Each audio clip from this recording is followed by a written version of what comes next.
Good evening, everybody. My name is Vandana Ram and I am from Bangalore. So today, from the past 10 days, I have attended the 100% Viveka camp. So I have memorized my whole next 9th grade geography textbook. So I'm here to explain one chapter of it. So this chapter is natural vegetation and wildlife. So it is the 6th chapter of this textbook. So in this chapter we're going to be learning about the features. So what are we learning here? And there are many types of forests and wildlife. So we will be learning a lot of it. So let's get started without any further ado. So starting, I'd like to give a short note.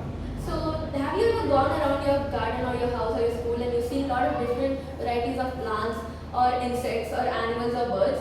So there is a lot of difference, right? So let me give you a small information.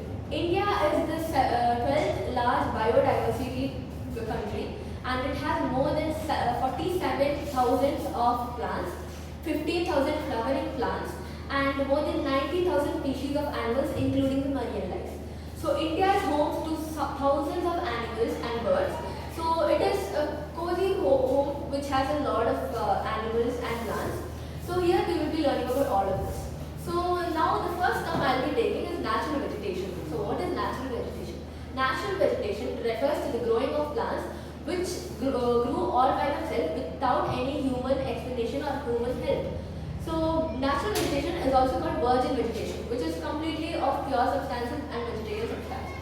Next we go with wildlife. So what is wildlife? Environment with animals, the more species of animals, birds and insects or whatever marine life you can take is called wildlife.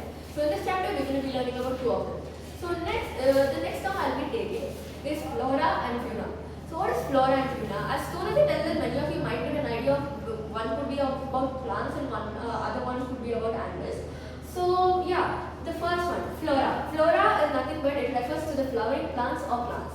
So next, fauna. Fauna refers to animals or wildlife or any species of animals. So in this part, we will be learning about different type of forests, which is under natural vegetation. So India has a home to thousands of types of forests, deserts, islands, and all of this. So in detail, we will be learning about all of this. So let's get started. So the first one, there are only 6 types of forests in India. So the first one will be tropical evergreen forests.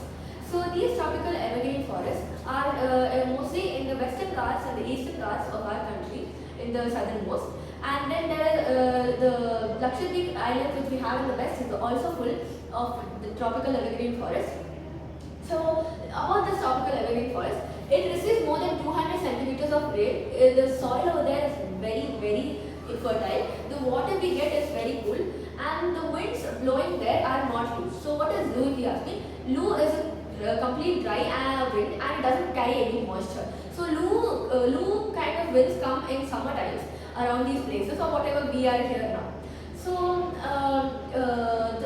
there are a lot of types of animals in the tropical evergreen forest. So few of these animals are the one-hand rhinos, the Bengal tiger, the hummingbird, the alligator snapping turtle, and many of these. So the type of trees you can find is here the rosewood, the sandalwood, and the chillwood. So these are the main 3 types of tree woods we can find here. So next we will be moving forward to the second type, the tropical deciduous forest. So what is the tropical deciduous forest? There is not much difference between the tropical evergreen forest and this. It's just that this plateau is a little dry, doesn't get much rain, and it consists few more large amount of different types of trees. So in this part we will be learning about the structure of trees or forest. I think you've all heard about the structure of forest. So the top there is a crown. So the crown area is where the top of every tree is beheaded. So the next we have the crown's behead where there are several branches and tree animals there. So next we have the forest layer. The forest layer is where all the lands animals live. So this is the main forest structure. So next we will be moving on to what are the features of this deciduous forest. It receives the rain from about 200 cm to 70 cm. These forests we can find it in Chhattisgarh, Rajasthan, Assam and the parts of Tamil Nadu. So these deciduous forests consist a lot of animals like fox, lizards, pigs, wild dogs and all of these. So one main feature about this deciduous forest that they have the most rarest trees and plants. The plants which can be poisonous plants or healthy plants These healthy plants can be used for Ayurvedic reasons also nowadays, which are slowly going endangered. So what is endangered? Endangered is a word which we use for animals or species of plants which are slightly going away and it's getting all used up. So there could be one day where all of these are extinct. Extinct in the sense there is no more species of that kind of species in the world and they're all extinct. So moving forward, we will go with the Indian deserts. So if you can ask me, are there really Indian deserts? Yes, we have mainly two types.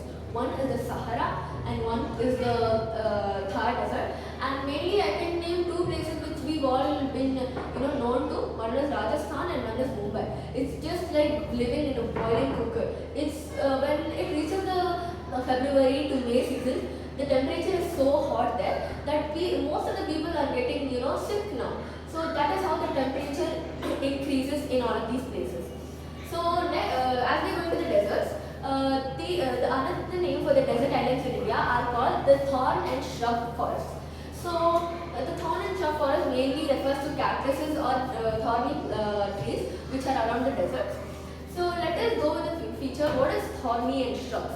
So shrubs are the ones which are bushes with a lot of thorns, which doesn't contain much of flower, but they have a lot of feature of storing a lot of water in them. So now let's get to know what is the story behind the cactus having thorns. So it's just a small story, so we'll go through it for a fun way. So imagine you are a person who doesn't like hugs. People, they start giving you hugs and handshakes, and you don't like it. So what are you gonna do? Wrap yourself around the armor which has nails, right? So that is one of the reasons which can stop people from hugging you or something. They're the same way, but in a different type. So when cactuses are there, cactus has a main important feature that it can live long days without water, and it has an extreme talent of storing water for a long time and stores much water in the roots. So the animals around here like lizards, snakes and camels especially, they bite into plants which have moisture content or water content because they want to hydrate themselves. So imagine the cactus without thorns and the cactus having thorns.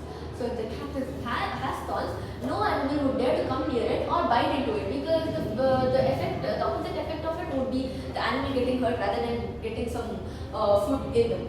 So this is a small story. So that is why cactuses contain thorns to protect themselves and have more moisture for themselves. So the next thing we will be learning here. There are very less amount of rain here, less than 70 centimeter, and here we can find animals such as camels, lizards, snake, and many other animals. So the trees here are not much. We can find cactus, thorny leaves, thorny shrubs. So next we will be going on to the islands. So what are the islands? Islands are small parts of a country or small places which are mostly completely surrounded by water like oceans.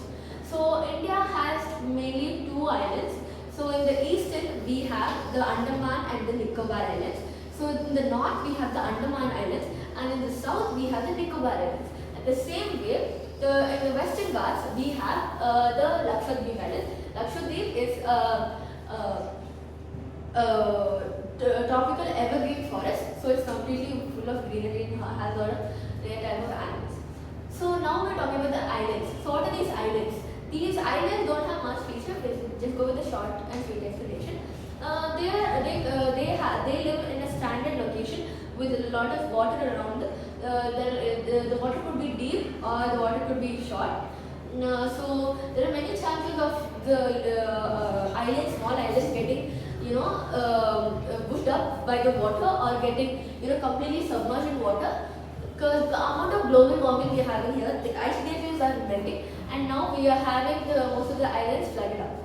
So this could be one of the chances what will happen to the islands we have now. So these islands are not much of normal islands which we have in India. They are such a home for so many animals. Our Nicobar Island has so many types of snakes. There are more than 12,000 snakes and more than 40,000 species of birds. So now we will be going with the last one, which is the mangrove forest. So the mangrove forest. So what is the mangrove forest? I think you've all seen, when you're scrolling the reels, you see it's a lot of trend now in 2026. When people go to boating in the kayaks for the mangrove forest, the trees which are submerged in water, but the outer content is outside the water, and they are in the coastal areas. So these are called mangrove forests. So how this happens is the mud and the soil is submerged in water, but the roots have the capability of storing water, and it grows underwater like the water lilies and all of them. So these trees are especially called mangrove trees. So mangrove trees are not much rare, or they are not extinct. They normally you can find it everywhere near coastal areas like Mangalore, Udupi, and also the eastern parts. So these are few qualities about the mangrove forest. In the mangrove forest, you can carry much, or you can carry much of reptiles like crocodiles, snakes, snails, kind of animals. So the last one is the montane forest. So let me tell you something. Have you heard about the word mountain and the word montane? So there's not much difference. So this is just the types of forest which is grown in the hilly areas. So you might ask, how can the trees be or the plants be grown in hilly areas when the altitude grows, when the temperature decreases, the altitude increases. So that is why if there is not much sufficient oxygen for the plants, how can they grow? So let me tell you this. When the temperature decreases and the altitude increases, what happens is supply for oxygen becomes less. And for plants and trees, the most three important features to grow is sunlight, water, and oxygen. So if one of them are not here, it can be a huge problem for them. But this sufficient is not much hard. There are subsistence plants of, I think you've heard Christmas trees, which are also called fig trees, which are mostly grown in the Himalayan areas or most of the hilly areas. So these are, there are many types of trees which are grown in the hilly areas. It's not that much hard. You will not find much of animals except fox, wolves, and all of these. So the last topic of today, the main point, is wildlife. So what is wildlife? What comes to your brain when I say wildlife?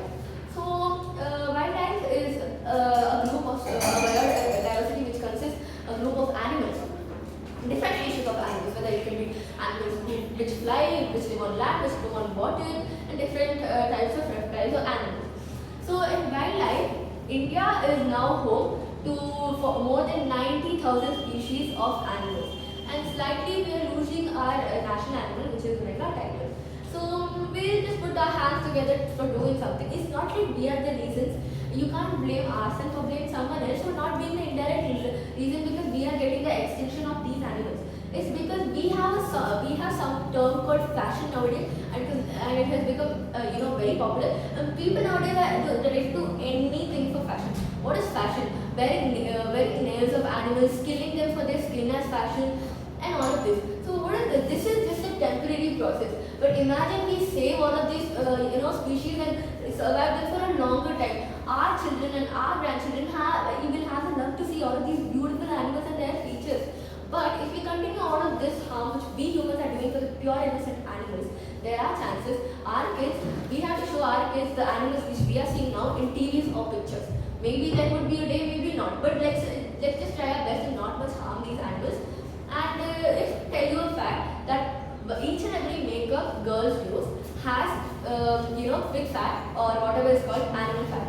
So makeup consists a lot of animal fat. A lot of animals are killed mainly for it. So let us do what we can, and let us know more about wildlife. So I think we've all heard about the Red Book. So let's give a small definition. So Red Book is a book which consists of the extinction and the endangered animals listed in it, and with including the years. So recently, from 2000 to 2026, we have lost 2 types of animals in India. So if this continues, we might lose all of the animals. So like this, there are few more animals which are noted in the Red Book, which are the Bengal tiger and the white peacocks. So these are the most widely endangered animals nowadays. So this is few features and explanation about this chapter. So telling this, I will end my explanation for today. Thank you so much.